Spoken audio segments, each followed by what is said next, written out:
what time is it right now? I think about 7:40, 7:38. 7:30 a.m. in the morning. We're in the Green Mountain National Forest in Vermont.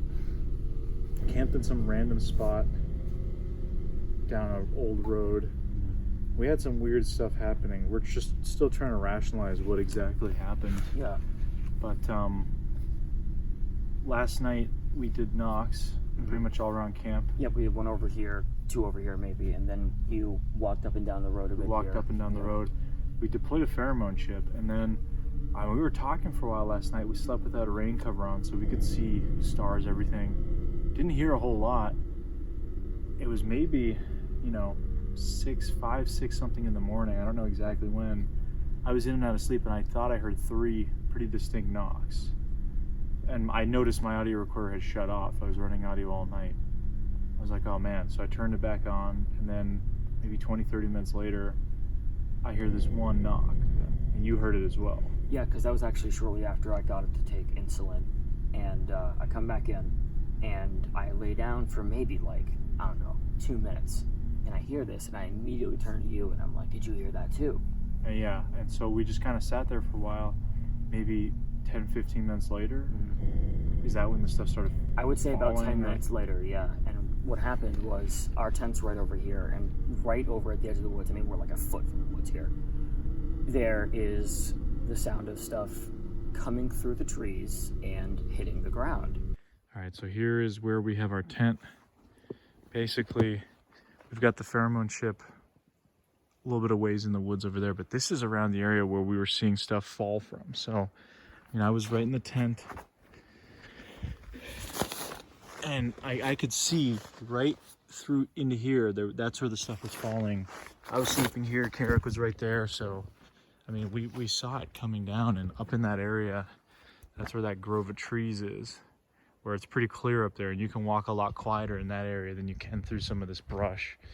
But we've looked the area, tried to see if we can find tracks or anything, and nothing. I mean, the strangest thing about it is, since there were, there was that, the knocks that we heard preceding it, that's what was pretty interesting to me. And then there's almost a little path here. I mean, it's possible this is a little hiking trail, but it's super grown in. Definitely game trail, but you can see this spot. Just it's a dead end kind of area. Pretty remote location. Let's see. This is the area we get that signal. FM 103.7.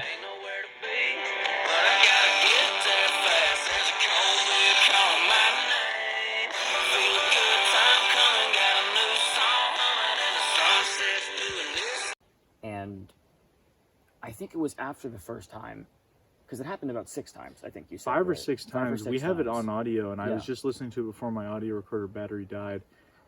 Pretty prominent sounds, and it was coming.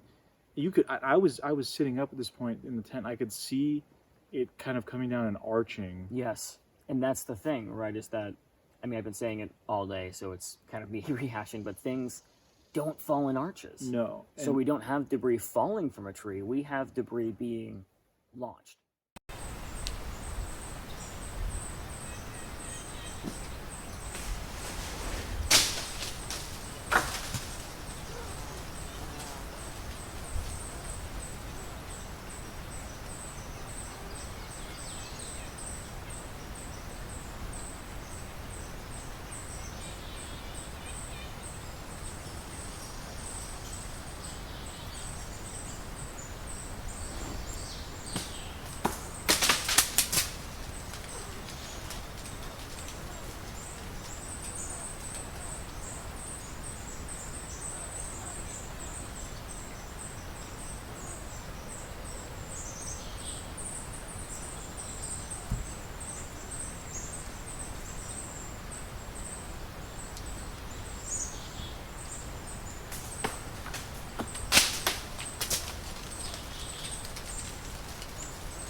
what's so strange is, you know, we're trying to rationalize this, you know, oh, was it squirrels up in the tree? Because we have heard some squirrels, but there was no movement when this was going on, and there was no branch breaking or like acorns falling. That's extremely light sounding. This was heavier. Yeah. And we walked up and down this area.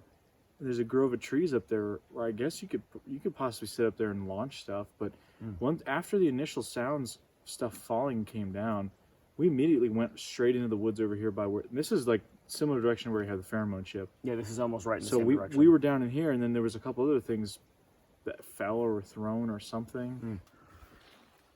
So this is the area where we had the pheromone chip. Here it is up in the tree. Ooh, you can smell it. Oh, come right over here, Karac. See if you can get a whiff. Oh, a little bit right here, yeah. So yeah, we had it up there. So I mean, that is, look at that area up there. That's also an interesting area. This is a great spot. This is a great spot. And then we went up to the area where the 5 or 6 of them came from, and not a whole lot. I mean, we didn't see much. It's super thick in there. If someone wants to move quietly, I guess it could. We're just still trying to wrap our heads around this. I'm still pretty tired. I didn't get a great night's sleep, but I don't know. It's strange. I found a pile of wood debris over there that I thought, okay, maybe this is like a particularly non-sturdy set of branches that maybe a squirrel was causing the fall. Again, things don't fall in arches, but like you mentioned, we're trying to find a rational explanation here. And we found a stick over here that was the same, you know, length and dimensions. We tossed it. It doesn't make nearly as much noise. No, what we were hearing was clearly heavier, and on at least one occasion, because I could see the arch on 3 occasions, but at least on one occasion, I noticed particularly that not only did the arch, you know, come up here and then come down diagonally, but you had at one point debris in the trees that moved, debris higher moved, and then debris lower moved again. So it was noticeable, something was hitting. like definitely like this came from below, came up, and then came back down. The weirdest thing is we scour the whole area. We can't find that debris. I can't find any rocks. That is the weird thing, yeah. I mean, it's got to be under some leaf litter. It's super thick in there. It has to be. But